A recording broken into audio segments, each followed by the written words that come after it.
তো সম্মানিত শুধু এখানে একটা বিষয় আপনারা জেনে রাখেন যে এই কোরআন এটা আসমানি কিতাব, আল্লাহর কিতাব।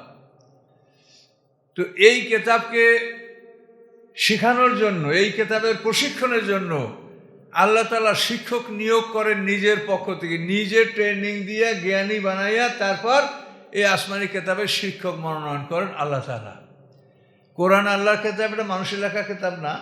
এবং এই কিতাব শিখাতে কোন শিক্ষক লাগবে, এই শিক্ষক নিয়োগ করছেন আল্লাহ তাআলা। এই শিক্ষকের নাম কি বলেন?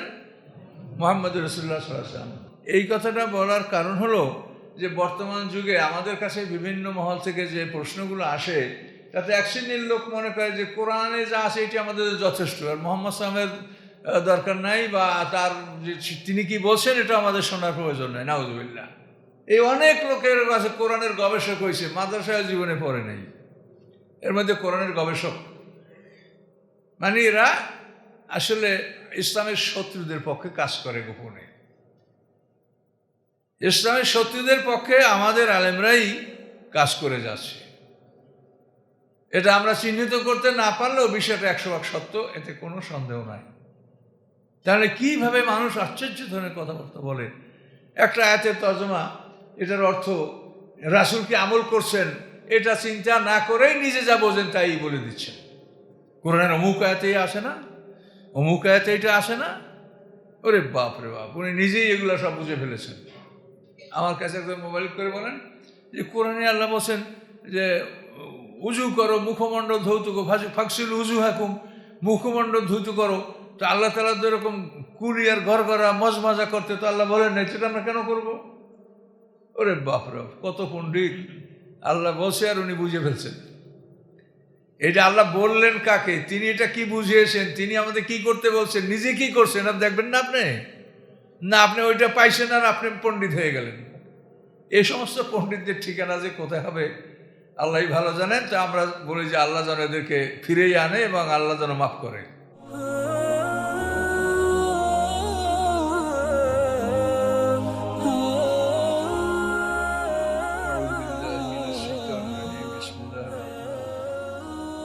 আমরা সম্মানিত সুধী মণ্ডলী, আমরা সূরা তহার 90 নম্বর আয়াত থেকে এখন আলোচনা শুরু করব ইনশাআল্লাহ। আউযু বিল্লাহি মিনাশ শাইতানির রাজীম। ওয়ালাকাদ ক্বালা লাহুম হারুন মিন ক্বাবলু ইয়া কওমি ইন্নামা ফুতিনতুম বিহি ওয়া ইন্না রাব্বাকুমুর রাহমানু ফাত্তাবিউনি ওয়া আতিউ আমরি।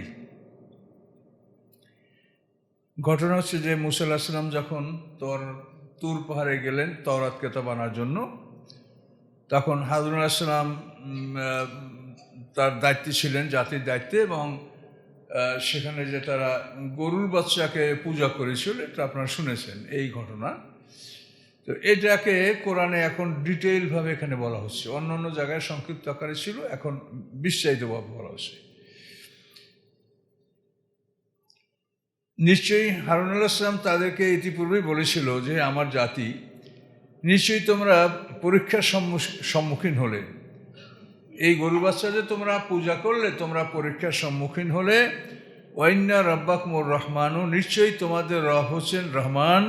ফাত্তাবিউনি, তোমরা আমার অনুকরণ করো। ও আতিউ আমরি, এবং আমার আদেশের আনুগত্য করো। এটা হারুন আলাইহিস সালাম তার জাতিকে বললেন। তো তার জাতিকে উত্তর দিল, কলু লান নাবরা আলাইহি আকিফিনা হাত্তা ইয়ারজা ইলাইনা মূসা।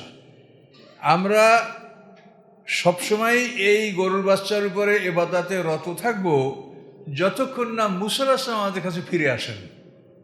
উনি না আসা পর্যন্ত আমরা গরুর বাচ্চাকে সেজদা করছি, তো এটাই ঠিক, এটা করব মূসা আলাইহিস সালাম ফিরে না আসা পর্যন্ত। এভাবে তারা তাফসীরে বলা আছে যে 12,000 বনী ইসরাইল ছাড়া সবাই এই গরুর বাচ্চাকে সেজদা করেছিল। ক্বালা ইয়া হারুন, এরপরে মূসা আলাইহিস সালাম তাওরাত কিতাব নিয়ে ফিরে আসলেন। তিনি বললেন, ক্বালা ইয়া হারুন, তিনি বললেন, হে হারুন, মা মানাকা ইয রাআইতাম দাল্লু আল্লা তাত্তাবিআনি আফাসাইতা আমরি। মূসা আলাইহিস সালাম বললেন, হে ভাই হারুন, কোন জিনিস তোমাকে বাধা দিয়েছে যখন তুমি দেখলে যে তারা বিপদগামী হয়েছে, তো আমার কাছে তুমি চলে আসলে না?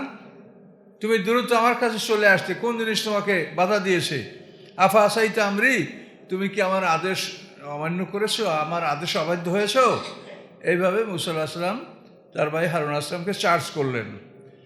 কলা, তখন হারুন আলাইহিস সালাম বললেন, ইয়াবনা উম্মা, হে আমার মায়ের সন্তান। মানে ভাই তো ভাই, কিন্তু সম্পর্কটা তিনি এমনভাবে তুলে ধরেছেন যাতে মনের মধ্যে একটা আকর্ষণ সৃষ্টি হয়। হে আমার মায়ের সন্তান, লা তাকুজ বিলহিয়াতি ওয়ালা বিরাশি, তুমি আমার দাড়ি ধরো না, চুল ধরো না। মুসা আলাইহিস সালাম হারুন আলাইহিস সালামের ডান হাত দ্বারা চুল ধরছে, বাম হাত দিয়ে দাড়ি ধরছে ক্রুদ্ধ হইয়া।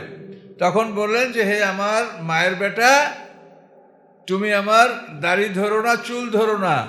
ইন্নি খাসিতু আন তাকুলা ফাররাক্তা বাইনা বানি ইসরাঈল আলাম তারকুবু কওলি, আমি ভয় পেয়েছি যে তুমি বলবে যে বনি ইসরাঈলদের মধ্যে তুমি বিভক্তি সৃষ্টি করেছো, আমার কথায় তুমি মনোযোগ দাও নাই।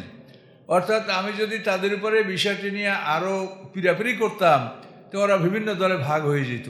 এমনিতে ওরা 12 দল আছে, তো আরও যদি দলে বিভক্ত হয় তাহলে সেটা কতই বিপদ হবে।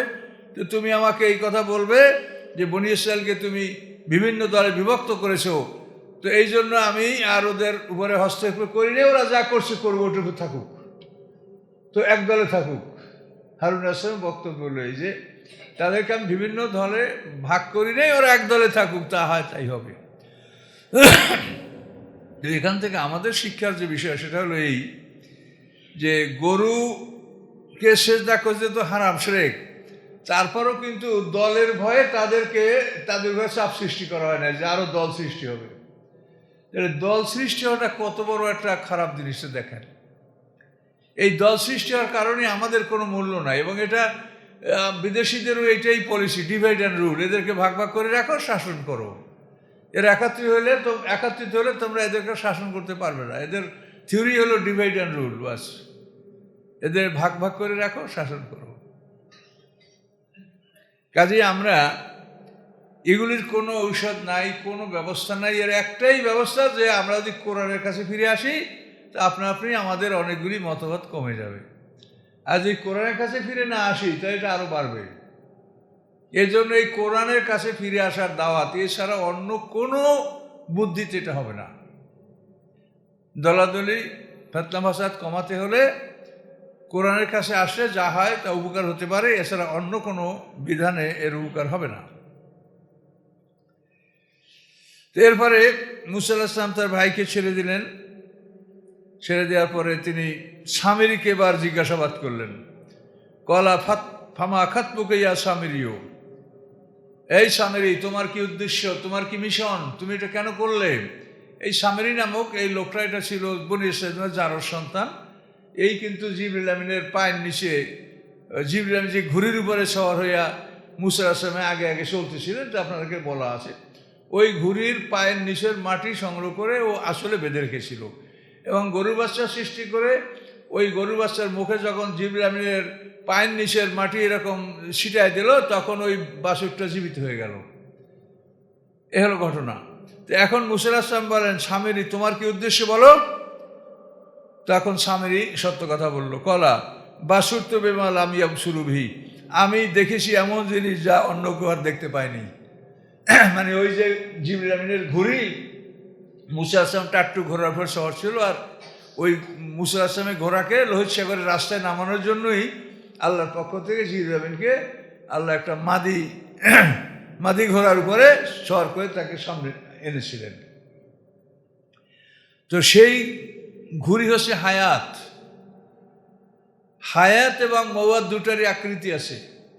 হায়াতের আকৃতি হচ্ছে ঘটকি, আর মৃত্যুর আকৃতি হচ্ছে দুম্বা। হায়াত এবং মওয়াতের আকৃতি আছে।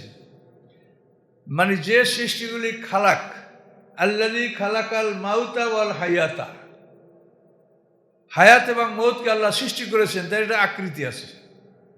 শুধু আমর যেটা আল্লাহর খালক ওয়াল আমর, আমর এবং খালক দুটোই আল্লাহর, কিন্তু যেটা আমর সেটার কোনো ব্যাখ্যা দেওয়ার ক্ষমতা আমাদের নাই, আর যেটা খালক সেটার ব্যাখ্যা আছে।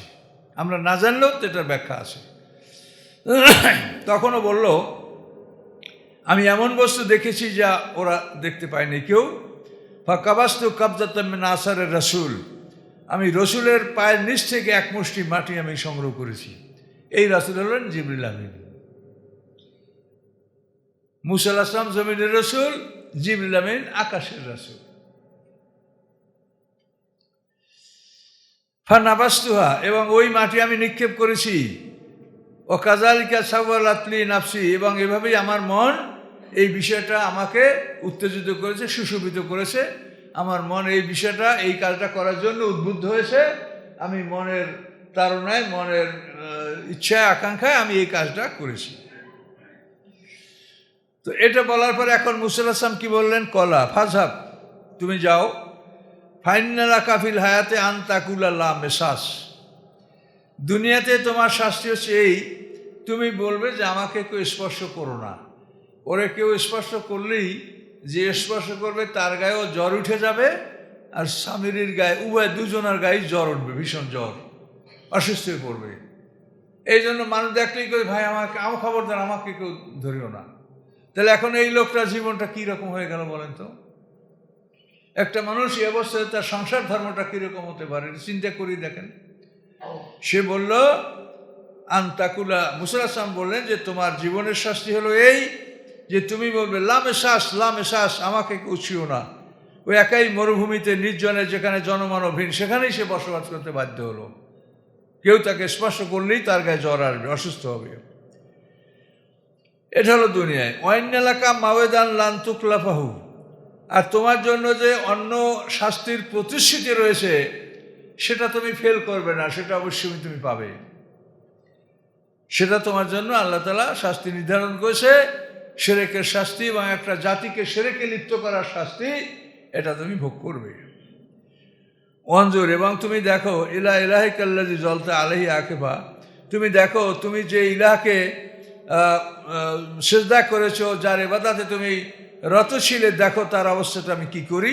মুসা আলাইহিস সালাম বললেন লা নুহাররিকান্নাহু, আমি তাকে আগুনে পোড়ায় দেব। প্রথমে বাছুরটাকে জবা করা হলো, জবা করার পরে তাকে আগুনে পোড়ানো হলো। এই বাছুরটা কিন্তু জীবিত আগুনে ফেলানো হয়নি। কোরআনে বলা আছে লা নুহাররিকান্নাহু, এর ব্যাখ্যায় বলা হয়েছে যে মুসা আলাইহিস সালাম প্রথম বাছুরটাকে, গোবৎসটাকে জবে করেছেন, তারপর আগুনে পুড়িয়েছেন। লা নুহাররিকান্নাহু, আমি ওটাকে জ্বালিয়ে দেব।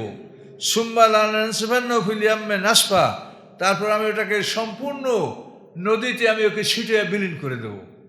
ছাইগুলো সম্পূর্ণ নদীতে ফেলে দেওয়া হবে। তো তাফসিরে বলা আছে এই গরুর বাচ্চা পোড়াইয়া যখন ছাইগুলি নদীতে ফেলানো হয়েছে, তখন ইহুদীদের একদল ওই নদীর ওখান থেকে পানি পান করছে। মায়া মমতা আর মানে কোনোভাবেই ত্যাগ করতে পারছে না। এভাবে তারা ওই নদীর পানি পান করছে, এবং যারা ওইভাবে ওই নদীর পানি পান করছে, যেখানে গোবাৎস, গরুর বাচ্চার ছাই ফেলানো হয়েছিল, ওই সমস্ত ইহুদি জাতির চেহারা লাল বর্ণের হয়ে গেছে। ইহুদিরা কিন্তু আকৃতিতে লাল বর্ণের, আর খ্রিস্টানরা সাদা। তাফসিরে এতটুকু তথ্য পাওয়া যায়। মুসা আলাইহিস সালাম বললেন ইন্নামা ইলাহুকুমুল্লাহুল্লাযী লা ইলাহা ইল্লাহু, নিশ্চয়ই তোমাদের ইলাহ হচ্ছেন ওই আল্লাহ, যে তিনি ছাড়া আর কোনো মাবুদ নাই। ওয়াসি'a কুল্লা শাইইন ইলমা, এবং সমস্ত বিষয়ে তিনি ব্যাপক জ্ঞানের অধিকারী। আমাদের আল্লাহ,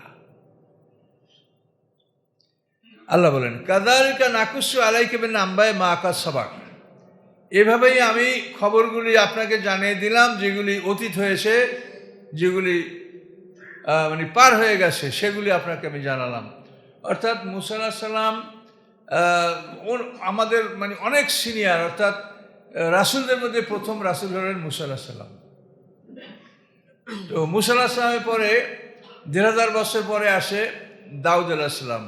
দাউদ আলাইহিস সালামের ৫০০ বছর পরে আসে ঈসা আলাইহিস সালাম, আর ঈসা আলাইহিস সালামের ৫৭০ বছর পরে আসেন আমাদের মুহাম্মদ রাসূলুল্লাহ সাল্লাল্লাহু আলাইহি ওয়াসাল্লাম। কত দূরের খবর!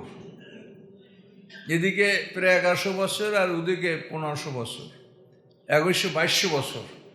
তাহলে মুসা আলাইহিস সালাম থেকে মুহাম্মদ সাল্লাল্লাহু আলাইহি ওয়াসাল্লামের আগমন, তাফসীর কারকরা যে হিসাব দিয়েছেন, এতে প্রায় ২২০০ বছর, ২২০০ বছর আগের ঘটনা। এখন মুহাম্মদ সাল্লাল্লাহু আলাইহি ওয়াসাল্লাম একজন উম্মি নবী, তিনি লেখাপড়া জানেন না, হ্যাঁ, তিনি নিজে পড়তে পারেন না, লিখতেও জানেন না। তো এই নবী এই কথাগুলো কি করে তিনি বললেন? কাযালিকা নাকুসু আলাইকা মিন আম্বায়ে মা কাদ সাবাক, যে অতীতে যেটা ঘটে গেছে, অতীতে যেটা পার হয়ে গেছে, এই খবরগুলি আমি তোমাদেরকে শুনলাম। এমনভাবে বিস্তারিতভাবে শুনিয়েছে যে একেবারে তিলে তিলে কোনো জায়গায় কোনো রকম কোনো কিছু বাদ নাই। মুসা আলাইহিস জীবনটা এত সুন্দর করে আল্লাহ রাসূল বর্ণনা করেছেন, কোনো কিছুই অবশিষ্ট থাকে নাই। তার কারণ যে ইহুদিরা তোমরা বিশ্বাস করো যে মুহাম্মদ সাল্লাল্লাহু আলাইহি ওয়াসাল্লাম আল্লাহর রাসূল, এই জন্যই তার মুখ দিয়ে আল্লাহ তাআলা মুসা আলাইহিস সালামের বিষয়টা এত তন্ন তন্ন করে চুলচেরা করে এটাকে মুহাম্মদ সাল্লাল্লাহু আলাইহি ওয়াসাল্লাম বিশ্লেষণ করেছেন, যে যাতে তোমরা বুঝতে পারো যে এই লোক আল্লাহর রাসূল।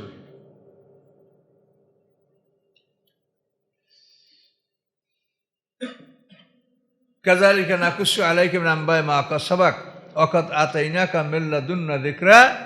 আল্লাহ বলেন, নিশ্চয়ই আমি দান করেছি তোমাকে আমার পক্ষ থেকে উপদেশ, অর্থাৎ কোরআন। আল্লাহ বলেন যে আমি আমার পক্ষ থেকে তোমাদেরকে উপদেশ আমি দান করেছি। এখানে উপদেশ যিকরা অর্থাৎ কোরআন। এই জিকির শব্দ দ্বারা কোরআনও বোঝানো হয়, জিকির দ্বারা জবানি জিকিরও বোঝানো হয়, কিন্তু জিকিরের মূল অর্থ হলো অন্তরে আল্লাহকে স্মরণে রাখা। সবসময় অন্তরে আল্লাহর উপস্থিতি অন্তরে থাকবে, এটা হলো স্মরণ। তো সম্মানিত শুধু এখানে একটা বিষয় আপনারা জেনে রাখেন যে এই কোরআন এটা আসমানি কিতাব, আল্লাহর কিতাব। তো এই কিতাবকে শেখানোর জন্য, এই কিতাবের প্রশিক্ষণের জন্য আল্লাহ তাআলা শিক্ষক নিয়োগ করেন নিজের পক্ষ থেকে, নিজে ট্রেনিং দিয়ে জ্ঞানী বানাইয়া তারপর এই আসমানি কিতাবের শিক্ষক মনোনয়ন করেন আল্লাহ তাআলা। কোরআন আল্লাহর কিতাব, এটা মানুষের লেখা কিতাব না। এবং এই কিতাব শিখাতে কোন শিক্ষক লাগবে, এই শিক্ষক নিয়োগ করছেন আল্লাহ তাআলা। এই শিক্ষকের নাম কি বলেন? মুহাম্মদুর রাসূলুল্লাহ সাল্লাল্লাহু আলাইহি ওয়াসাল্লাম। তাওরাত কিতাব আল্লাহর কিতাব। এই কিতাবটাকে সঠিকভাবে এক্সপ্লানেশন করা, ব্যাখ্যা করা, বুঝিয়ে দেওয়া, এর জন্য আল্লাহর পক্ষ থেকে শিক্ষক নিয়োগ হয়েছেন কে? মুসা আলাইহিস সালাম। তাহলে এখন এই কথাটা বলার কারণ হলো যে বর্তমান যুগে আমাদের কাছে বিভিন্ন মহল থেকে যে প্রশ্নগুলো আসে, তাতে এক শ্রেণীর লোক মনে করে যে কোরআনে যা আছে এটি আমাদের যথেষ্ট, আর মুহাম্মদ সাল্লাল্লাহু আলাইহি ওয়াসাল্লামের দরকার নাই, বা তার তিনি কি বলছেন এটা আমাদের শোনার প্রয়োজন নাই। নাউযুবিল্লাহ। তাহলে কোরআনটা এতই সহজ হয়ে গেল যেটা আপনি বুঝে ফেলবেন। তাহলে আল্লাহ তাআলা এত মেহনত করে কেন এই যে নবী রাসূল দুনিয়াতে পাঠাইছেন, তারা এত কষ্টসাধ্য, এত কষ্ট করে তারা এই কোরআনকে বুঝিয়েছেন মানুষকে। কাজে কোরআন যদি এমনি বোঝা যাইতো তাহলে বইটা পাঠাই দিলে হইতো। আপনারা নিজেরা যা বই লেখেন সিলেবাসের জন্য, স্কুল কলেজের পাঠ্যসূচি, সেই বইগুলো কি খালি ছাত্রদেরকে দিয়ে দিলেই ওরা ডিগ্রি লাভ করতে পারবে? বই লেখছেন, ছাত্রদের দিয়ে দেন, ওরা পড়ে পাস করবে। কিন্তু সেখানে কত বড় বড় একাডেমিক ইনস্টিটিউশনগুলি সেখানে গড়ে তোলা হয় এবং তার পিছনে কত হাজার হাজার কোটি টাকা ব্যয় করা হয়। যে শিক্ষা, এটা তাদেরকে শিখাতে হবে। কাজে মানুষের লেখা বই যদি মানুষে একা একা পড়ে না বুঝে, তো আল্লাহর বই এটা কি মানুষে একা একা বুঝবে? কাজে এই যে ধারণাগুলি, এগুলি আমরা তো চেষ্টা করছি, কিন্তু আমরা পারছি না, আমাদের পক্ষের লোকজন কম। কাজেই আপনারা এটা বুঝে নেন যে এটা মানুষের লেখা কোনো বই, সেটা মানুষকে দিয়ে দিলে সে সেটা অর্জন করতে পারে না। তার জন্য শিক্ষক লাগে, প্রশিক্ষণ লাগে, ক্লাস করা লাগে, পরীক্ষা দেওয়া লাগে। তাহলে আল্লাহর কিতাব সেটা আপনি বুঝে ফেলবেন। এই অনেক লোকের কাছে কোরআনের গবেষক হয়েছে, মাদ্রাসায় জীবনে পড়ে নেই, এর মধ্যে কোরআনের গবেষক। এরা আসলে ইসলামের শত্রুদের পক্ষে কাজ করে গোপনে। ইসলামের শত্রুদের পক্ষে আমাদের আলেমরাই কাজ করে যাচ্ছে। এটা আমরা চিহ্নিত করতে না পারলেও বিষয়টা 100% সত্য, এতে কোনো সন্দেহ নাই। তাহলে কিভাবে মানুষ আশ্চর্য ধরনের কথাবার্তা বলে। একটা আয়াতের তর্জমা, এটার অর্থ রাসূলকে আমল করছেন, এটা চিন্তা না করেই নিজে যা বোঝেন তাই বলে দিচ্ছেন। কোরআনের অমুক আয়াতেই আসে না, অমুক আয়াতে এটা আসে না, ওরে বাপ রে বাপ, উনি নিজেই এগুলো সব বুঝে ফেলেছেন। তাহলে এত কষ্ট করে আল্লাহ তাআলা দুনিয়াতে রাসূল কেন পাঠালেন? এই রাসূলের ব্যাপারটা, তাদের জীবনটা যে কতই কষ্টকর জীবন, এটা কি চিন্তা করা যায়? যে কত কষ্টকর জীবন তারা অতিবাহিত করেছেন, এবং এই কিতাবটা বুঝাবার জন্য তারা মানুষকে চেষ্টা করেছেন। এবং অল্প সময় কি এটা বোঝানো সম্ভব? 23 বছরের একটা সময় নেওয়া হয়েছে এই কিতাবটা বোঝানোর জন্য। এই কিতাবটা এক রাত্রেই নাজেল হয়েছে। ইন্না আনজালনাহু ফি লাইলাতুল কদর। এক রাত্রে এই পুরো কোরআনটা নাজেল হয়েছে। আপনারাও দেখেন হাফেজ সাহেবরা এক রাত্রে কোরআন খতম করে ফেলে। কাজে এইটা তো এক রাত্রের বিষয়, কিন্তু এটার প্রশিক্ষণের জন্য সময় লেগেছে দীর্ঘ 23 বছর। তখনই এটা যাদের উদ্দেশ্যে আসে তাদেরকে বোঝানো সম্ভব হয়েছে। তারা পড়া শিখেছে, অর্থ শিখেছে, তাফসীর শিখেছে, ব্যাখ্যা শিখেছে এবং বাস্তবায়ন করতে পেরেছে। 23 বছর সময় লেগেছে। কিন্তু এই কিতাব আপনি নিজে একটু কোরআন শরীফ কোনো হালে পড়তে পারেন আর আয়াতের তর্জমা পড়েছেন, এই পড়েই আপনি বলছেন যে এই কোরআনে তো এই কথা আসে। কি আশ্চর্য ব্যাপার! আমার কাছে একজন মোবাইল করে বলেন যে কোরআনে আল্লাহ বলছেন যে উজু করো, মুখমণ্ডল ধৌত করো, ফাকসিল উজু হাকুম, মুখমণ্ডল ধৌত করো। তো আল্লাহ তাআলা তো এরকম কুলি আর ঘর করা মজমজা করতে তো আল্লাহ বলেন না, সেটা আমরা কেন করবো? ওরে বাপরে, কত পণ্ডিত! আল্লাহ বলছে আর উনি বুঝে ফেলছেন। এটা আল্লাহ বললেন কাকে? তিনি এটা কি বুঝিয়েছেন? তিনি আমাদের কি করতে বলছেন? নিজে কি করছেন আর দেখবেন না আপনি? না, আপনি ওইটা পাইছেন আর আপনি পণ্ডিত হয়ে গেলেন। এই সমস্ত পণ্ডিতদের ঠিকানা যে কোথায় হবে আল্লাহই ভালো জানেন। তো আমরা বলি যে আল্লাহ যেন এদেরকে ফিরেই আনে এবং আল্লাহ যেন মাফ করে। কত বড় ভয়ঙ্কর কথা দেখেন তো। কোরআনে নামাজ আসে, তো নামাজ কেউ বলে 2 রাকাত, তাই কেউ বলে নামাজ 3 ওয়াক্ত। কিন্তু কোরআনে নামাজ আসে, এই নামাজের কথাটা যে কোরআনে বলা হলো আকিমুস সালাহ, এইটার উপরে আল্লাহ রসুলদের শিক্ষক যে ওস্তাদ, সে কি আমল করছে দেখবেন না? হ্যাঁ, আল্লাহ রসুলের হাজার হাজার জীবনী এই বাংলায় আপনি বাংলা ভাষায় দেখতে পাবেন। লক্ষাধিক জীবনী আসে আল্লাহ রসুলের। এই সমস্ত জীবনীগুলিতে আপনি দেখেন সব জায়গায় এটা বলা আছে যে আল্লাহ রসুল এভাবে 5 ওয়াক্ত নামাজ পড়েছেন। লক্ষ লক্ষ সাহাবী তার পিছনে নামাজ পড়েছেন। এটা আপনার হয় না? আপনি নিজেই কোরআন বুঝে ফেলেছেন যে কোরআনে কই 5 ওয়াক্ত নামাজ তো কোরআনে নাই। তা আপনি কোরআনের পণ্ডিত। এই সমস্ত পণ্ডিত যারা সেজেছে সাজুক, আপনারা তাদের যেন বেড়াজালে আবদ্ধ না হয়, এটা আমার অনুরোধ। এরা ভণ্ড, এরা মূর্খ, এরা এদের জ্ঞানহীন মানুষেরা। কত বড় গুরুত্বপূর্ণ জিনিস এই কোরআন হচ্ছে আল্লাহর বাণী, এবং এই কোরআনের প্রশিক্ষক আল্লাহ নিজে নিয়োগ করেন। প্রত্যেকটা আসমানি কেতাবের শিক্ষক আল্লাহ তাআলা সাথে সাথে নাজেল করেছেন। কোন কেতাব কে শিখাবে? এটা কি সোজা? আল্লাহর কেতাব এবং আল্লাহর মনোনীত শিক্ষক ছাড়া এটা বোঝা যাবে না। তো এই ক্ষেত্রে আপনারা সতর্ক হন। সবসময় রাসূলের আনুগত্য ছাড়া কোনো মানুষ মুক্তি পাবে না, এটা মনে রাখবেন। আল্লাহ এত বড় কথা বলেছেন, মাইয়ুতির রাসূলা ফাকাদ আতা আল্লাহ, যে রাসূলের আনুগত্য করলো সে আল্লাহর আনুগত্য করলো। দেখেন কত বড় কথাটা বলা হয়েছে। রাসূলের আনুগত্য এটা আমাদের জন্য সহজ, তার কোনো একটা মানুষের জীবন এটা তো আমরা আয়ত্ত করতে পারছি, কিন্তু 30 পারা কোরআন আয়ত্ত করা কিন্তু অনেক কঠিন। 30 পারা কোরআন আয়ত্ত করা এটা আলেমদের পক্ষেও কঠিন, কিন্তু একটা মানুষের জীবন আপনি আয়ত্ত করতে পারবেন। তিনি কিভাবে খাওয়া দাওয়া, ওঠা বসা, চলাফেরা, আহার নির্ধার, তার পারিবারিক জীবন, রাষ্ট্র পরিচালনা, এ তো সবই সোজা একটা মানুষের জীবন। এই জন্য কোরআন এই বিষয়টা কালে সহজ করে দিয়েছে যে রাসূলের আনুগত্য করলেই হয়ে যাবে। দেখো, আলিয়াউমা আকমালতু লাকুম দীনাকুম আজ যখন নাযিল হলো, তখন কি এরকম কোরআনের কপি ঘরে ঘরে ছিল? ঘরে তো ভালো, সারা পৃথিবীতে একটা কপি আল্লাহ রসুল শুধু সিরিয়াল করিয়া যে মক্কি মাদানি কোনটা, কোন সূরা কোনটা, এটা করে একটা কপি রাষ্ট্রীয়ভাবে ছিল। এরপরে ওসমান গনি রাদিয়াল্লাহু তাআলা যায়, প্রত্যেক প্রাদেশিক গভর্নরের কাছে একটা কপি ছিল। কিন্তু এরকম কি ঘরে ঘরে কোরআন ছিল? তাহলে তারা জান্নাতি মানুষগুলো তো ওই যুগের মানুষগুলো বিনা হিসেবে জান্নাতে যাবে। এগুলো এই জান্নাতে যাবে এরা কি কারণে যাবে বলেন? এরা রাসূলের আমলকে সঠিকভাবে ধরে রেখেছে, আর রাসূলের আমল আবার সাহাবীরা ধরে রেখেছে, সাহাবী থেকে সেই আমলটা তাবেঈনরা ধরে রেখেছে। তাবিনদের থেকে এই আমলটা তাবৎ তাবিনদের ধরে রেখেছে। এইভাবে আমলের মাধ্যমে দিন প্রতিষ্ঠিত হয়েছে। আর এম আকমাল যেরকম দিন একুম, এটা মানে আমলের মাধ্যমে এটা দিনটা প্রতিষ্ঠিত হয়েছে। আর এখন মৌলভী সাহেবরা আওয়াজ করে যে হাদিস না হইলে আমরা সুন্নাত নফল কোথায় পেতাম?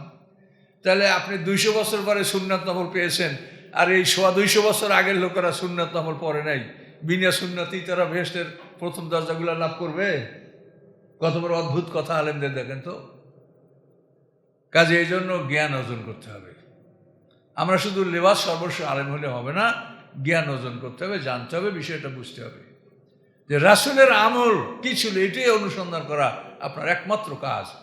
সেই অনুসন্ধানে যদি আপনি কারোর সাথে দ্বিমত পোষণ করেন, তো সেখানে আপনি আল্লাহর কাছে ক্ষমা পাবেন।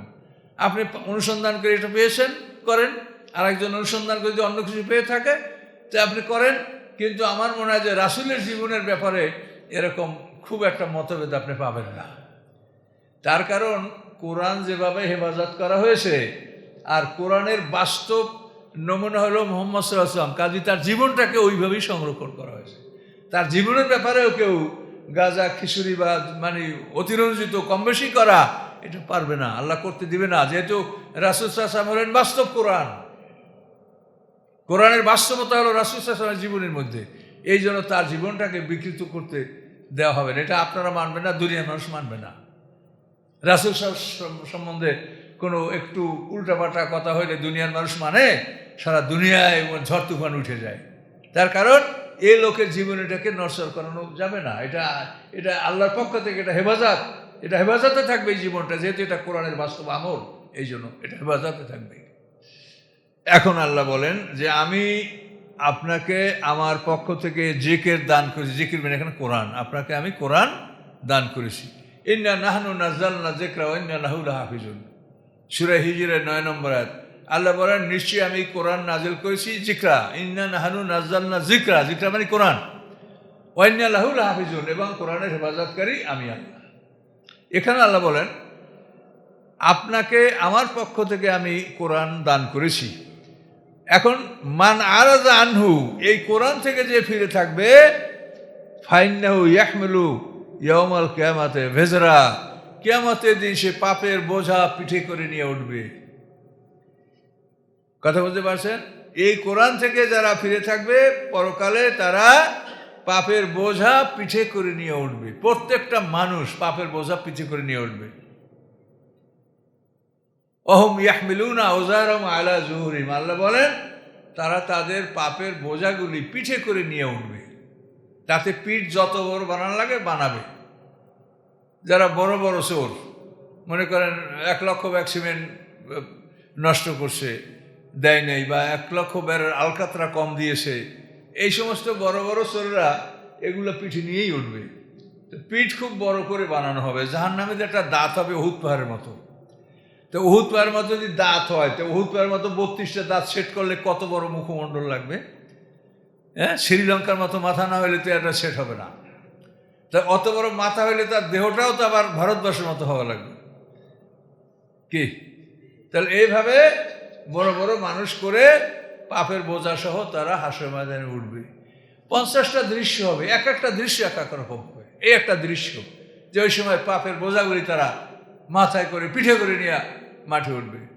আবার আর একটা দৃশ্য এমন হবে যে আল্লাহর কোরআনকে তারা মানে নাই। আল্লাহ বলেন আমার কোরআন যারা অমান্য করে চলে তারা মাথা দিয়ে হাঁটে, আর যারা কোরআন মেনে চলে তারা পায়ে হাঁটে।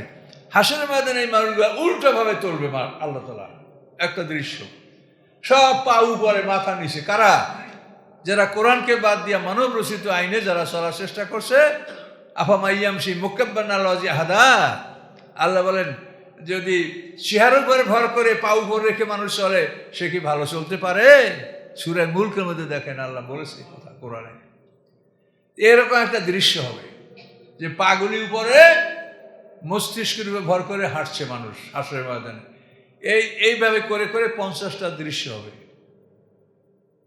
কখনো আলো থাকবে, কখনো আলো নিভেই দেওয়া হবে, কখনো কথা বলতে পারবে, কখনো কথা বলা থেকে তাদেরকে বিরত রাখা হবে, কথা বলতে পারবে না। এইরকম 50টা দৃশ্য হাসরের ময়দানে হবে। 50,000 বছরের সমান দিনে বিচার হবে। খুবই ভয়ঙ্কর কথা। এবং সবই সত্য কথা।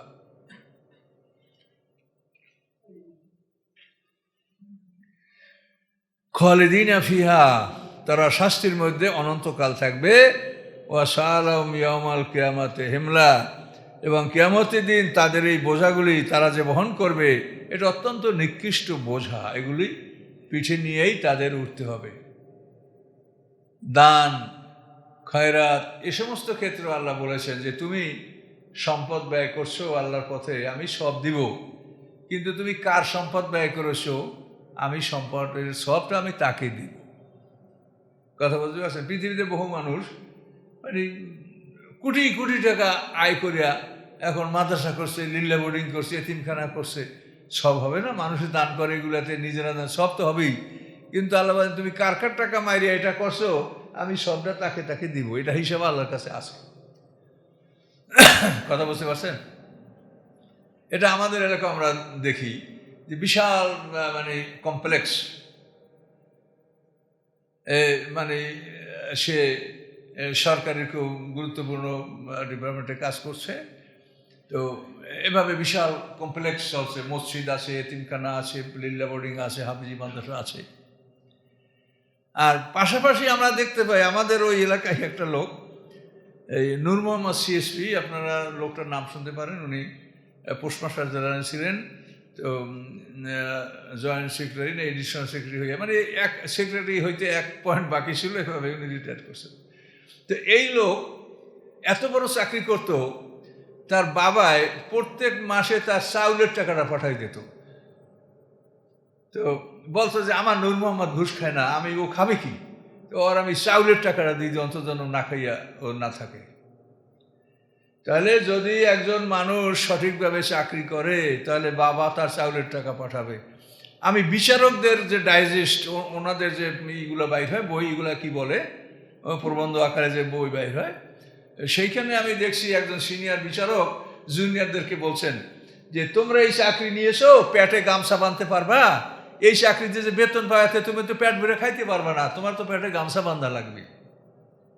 আসলে দেখেন একজন বিচারকের স্কেল এটা খুব বড় কিছু না, তার সাথে একজন শিক্ষকের অনেক বড় স্কেল আছে, যারা একজন শিক্ষক।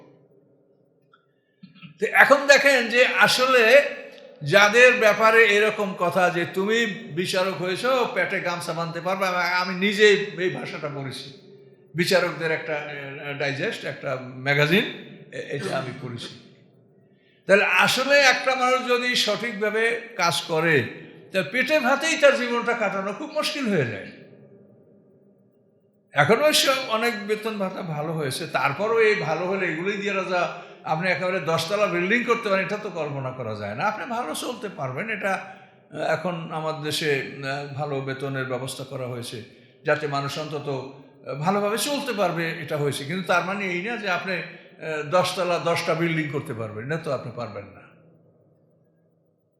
তাহলে এই ক্ষেত্রে আল্লাহ তাআলা এগুলো তাফসিরে, কোরআনের তাফসিরে যে যারা তাফসির লিখেছেন, হাদিস কোরআন বিভিন্ন সহজে, সেখানে বলা আছে যে তুমি দান করলা, তো তুমি কার টাকা দান করছো, আল্লাহ বলেন আমি জানি, কাজে যার টাকা দান করছো আমি সবটা তাকে দিব। তাহলে হাসরের ময়দানে এতে সময় অনেক লাগবে, কি ঠিক কিনা বলেন? হ্যাঁ, এতে আপনারাও এর পার্সেন্টেজ পাবেন। তার কারণ একটা জাতীয় সম্পদ নষ্ট করে, একটা জাতীয় স্বার্থ নষ্ট করে যদি একজন 1 কোটি টাকা ঘুষ খায়, তাহলে মনে করেন আমাদের দেশের 16 কোটি মানুষের সে হক নষ্ট করছে। এখন ওইটা যদি আবার আল্লাহ তাআলা বন্টন করে তাহলে তো আমরাও পার্সেন্টেজ পাবো, যেহেতু গোটা জাতির উপরে সে জুলুমটা করছে। আপনি কি মনে করেন 1 লক্ষ টাকা যদি একটা লোকে ঘুষ খায়, সে অন্তত 100 কোটি টাকার ক্ষতি না করলে 1 লক্ষ টাকা সে ঘুষ খাইতে পারে না। একটা দেশের 100 কোটি টাকা ক্ষতি করে 1 লক্ষ টাকা ঘুষ খায়। তাহলে এখন এই যে অবস্থা, এটা কে করবে? এখন আমরা যার মধ্যে আল্লাহ রাখছে, এর মধ্যে আমরা তাও একটু আল্লাহ আল্লাহ করতে সুযোগ পাচ্ছি, এইটাই আমরা মনে করি নিয়ামত। এই অবস্থার মধ্যে তো আমরা সবাই আছি, এখন করার কিছু নাই। এগুলি মানুষ যদি নিজের বুঝ নিজে না বোঝে, মানুষ যদি ভালো হওয়ার চেষ্টা না করে, তাহলে এগুলি কি করে করতে হবে? সরকার সারাদিন রাত তো এগুলো মানুষকে ভালো করার জন্য এই মামলা সেই মামলা, কি হবে? কয়টা মানুষের বিরুদ্ধে কি করা যায়?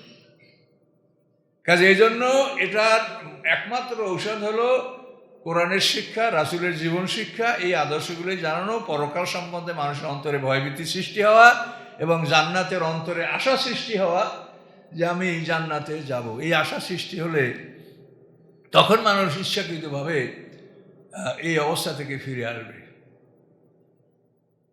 আমার এগুলো না বলা ভালো, তারপরে বলছি যে একজন ব্যারিস্টার, তো উনি আমাকে কেঁদে কেঁদে বলছেন যে আমি কেন ব্যারিস্টার হলাম, আমি কি করব, আমি কোথায় যাব, কি করবো, আমি কেন এটা হইলাম, আমি বুঝি নাই।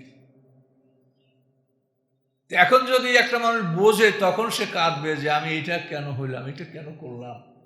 সেই জ্ঞানটা, আখিরাতের জ্ঞান যদি আসে তখন মানুষ বুঝতে পারবে যে আমি কোথায় আছি, কি করছি, কোথায় যাব। সবসময় নিয়ত করবেন যে আমার ধন সম্পদ সব কিছুর বিনিময়ে আমি আল্লাহর কাছে বিশুদ্ধভাবে রোগমুক্ত হৃদয় নিয়ে গোলাম হিসেবে আল্লাহর কাছে হাজির হব, এই নিয়ত সবাই করবেন। ধন সম্পদ আল্লাহ যা দেওয়ার আপনাকে দিবে, কিন্তু আপনি সবসময় আল্লাহর আইন খেয়াল করেন যে আমি এমন অবস্থায় যেন কবরে না যাই যে আমার কাছে কেউ পাবে আমি কারো হক নষ্ট করছি, আমি কারোর উপর জুলুম করেছি, আমি কাউকে কষ্ট দিয়েছি, এরকম অবস্থায় যেন আমরা কবরে না যাই। সকলে বলুন আল্লাহুম্মা আমিন।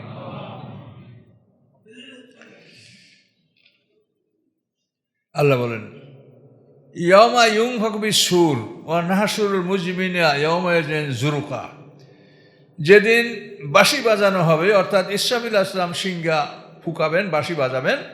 ও নাহশুরুল মুজরিমিনা ইয়াউমাইযিন যুরকা, আল্লাহ বলেন সেই দিন আমি অপরাধীকে মাঠে তুলব, এমন অবস্থায় যাদের চক্ষুগুলো থাকবে নীল বর্ণ চক্ষু, নীল চক্ষু, কষ্টে অত্যন্ত ভয়ঙ্কর অবস্থা, চক্ষু উল্টে যাবে, চক্ষুর যে আমাদের স্বাভাবিক গতিতে থাকবে না, চক্ষুর নীলবর্ণ হয়ে যাবে, চক্ষুর আলো নষ্ট হয়ে যাবে। এই ভয়ঙ্কর অবস্থায় আল্লাহ তাআলা হাসর ময়দানে তাকে তুলবেন।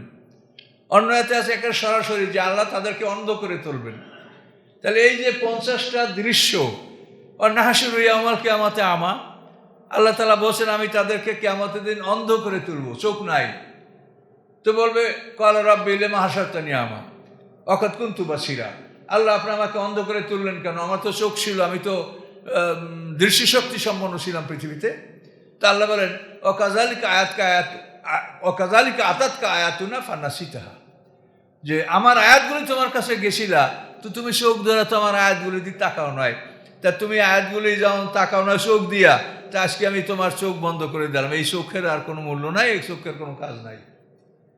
তাহলে এখন আপনারা চোখ দ্বারা যদি কোরআন আয়াত না দেখেন, আল্লাহ না করুক, তাহলে হাসরের ময়দানে আমাদের চোখ অন্ধ করে দিবেন, এটা কোরআনে আল্লাহ বলেছেন।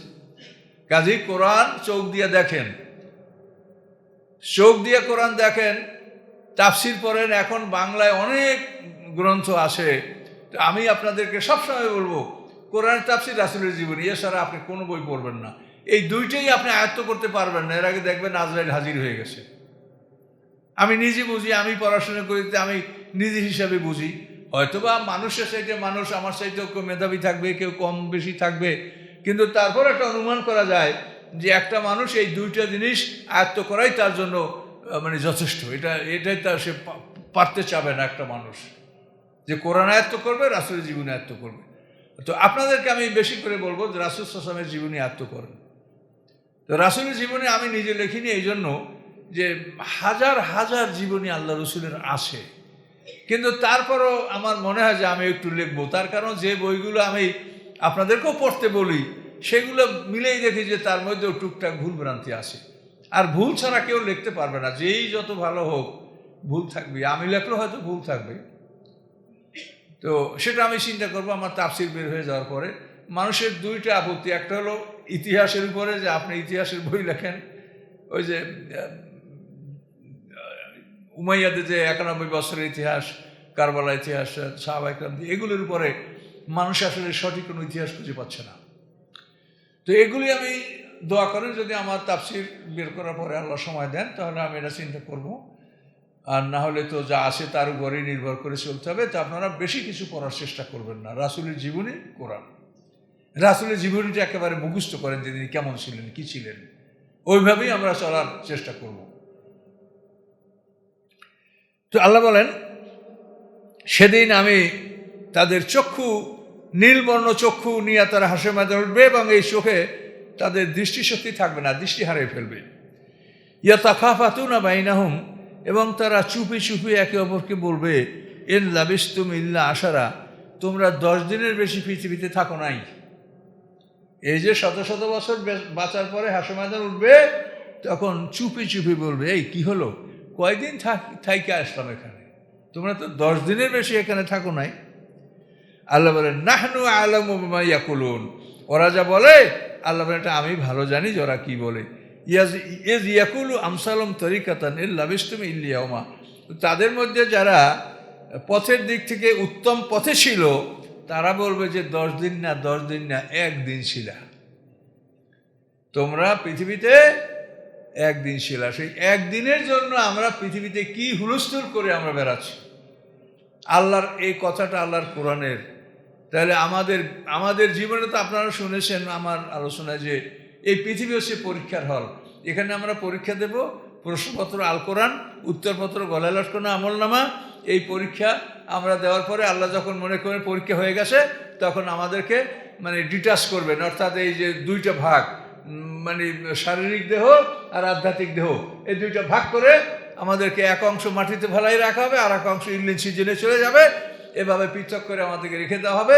হাসরের ময়দানে বিচার হবে। বিচারের পরে আমরা পাশ যারা করব, ডান হাতে আমলনামা আসবে, আর যারা ফেল তাদের বাম হাতে আমলনামা আসবে। এইটা নিয়ে যখন মানুষ ঢুকবে যে ঠিকানায়, এখানে তার জীবন শুরু হবে। একদিনের জন্য কেলাম মানুষ বানাইছেন? মানুষ তো বানাইছে আল্লাহ হাজার হাজার কোটি বছর বেঁচে থাকার জন্য, কিন্তু সেখানে আপনাকে এখনই পাঠানো হয়নি। এই পরীক্ষার হল থেকে বের হওয়ার পরে আপনি ওখানে ঢুকবেন। কাজেই পরীক্ষার হলে আপনি ভালো করে পরীক্ষা দেন। এখানে কেউ খেলাধুলা তামাশায় লিপ্ত হয়েন না। পরীক্ষার হল থেকে কেউ বের হয়ে যদি তামাশা করে সে পাশ করবে? কাজে এই জন্য এটা পরীক্ষার হলে আসেন সবাই, কাজে ভালো করে মনোযোগ সহকারে পরীক্ষা দেন। এই প্রশ্নপত্রে কি কি আছে দেখেন, উল্টান দেখেন এখানে কি কি আছে, এগুলো উত্তরগুলি রেডি করেন, পরীক্ষা দেন, পাশ করলে অনন্তকাল সুখের জীবন। আচ্ছা, তো ঠিক আছে, আমরা মানে আমাদের 104 নম্বর আয়াত থেকে 105 নম্বর আয়াত থেকে আমাদের রাত্রে তো ইনশাল্লাহ তাফসিরে আসেন। আল্লাহর কোরআন আমরা মানে বেশি ব্যাখ্যা না করে অল্প অল্প করে যদি আমরা পার হইতে পারি, তো আল্লাহ শুকুর যে অল্প দিনের মধ্যেই তো আমরা এখানে 16 পারা আমরা চলে আসছি ইনশাল্লাহ। তো আল্লাহ দয়া করে যদি আমাকে সময় দেয় তাহলে আমরা হয়তো পার হইতে পারবো, এর মনে আশা করা যায়, আশা করি। এখন আল্লাহ ভালো জানে, আপনাদের দোয়া।